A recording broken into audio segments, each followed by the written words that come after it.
Hey, what's going on, everyone? Casey Veggies coming to you as always from the garden. I'm in my back area where I got my raised beds, and today I wanted to talk to you a little bit about garden planning. Any productive garden, no matter the shape or the size, requires some sort of garden planning, and that's figuring out what you want to grow, where you want to grow it, how much of it you want to grow, when you want to grow it, and when to harvest it. And that last point, when to harvest, is critical.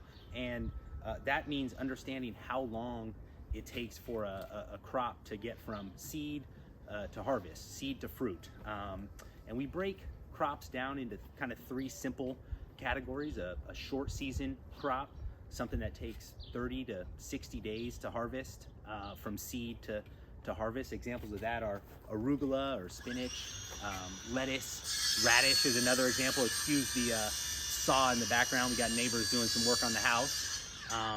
Then you got your half-season crops, approximately 50 to 80 days from seed to harvest, and examples of that are, beets, carrots, kale, and broccoli. And then you got your long-season crops that take basically an entire growing season to get from seed to fruit.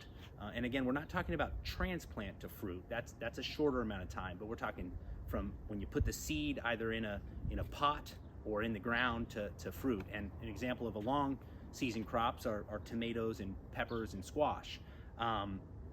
So once you know and kind of understand that crop, length of time from seed to harvest, you can really start to plan your garden accordingly and help maximize yield in a small space. So you can decide to do multiple plantings of a short season crop in one plot of land, or you can decide you want to do a short season crop and then and then maybe another different short season crop after that. So you can really kind of get creative on what to grow in your garden. And today I've got an example of that.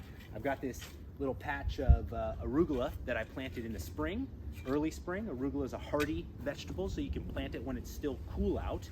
And I knew that arugula was a short season crop, and I knew that I would be able to get some harvest out of this arugula patch here in the spring.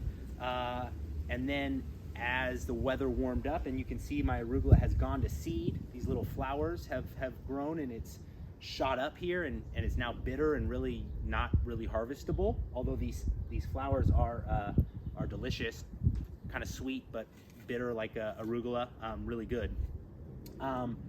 But I was planning on pulling this arugula out right about now and then replacing it with some peppers, which I started from seed back in, I think, April. I'll have to check the garden notes. But so that was me thinking about this one little 2x2 plot of land and how to maximize yield across this, or in this space over the course of an entire growing season, knowing that I could get a planting of arugula in the spring, and knowing that it would be done and ready to pull out and ready to replace with peppers come early June, which here we are. So that's what I'm going to do today. I'm going to maybe harvest some of these arugula flowers and then rip it out and amend it with a little bit of compost and some fertilizer, and then plant these peppers.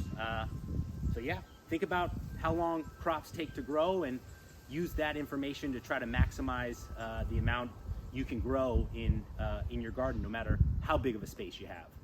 Thanks for checking me out. I'm gonna get to work.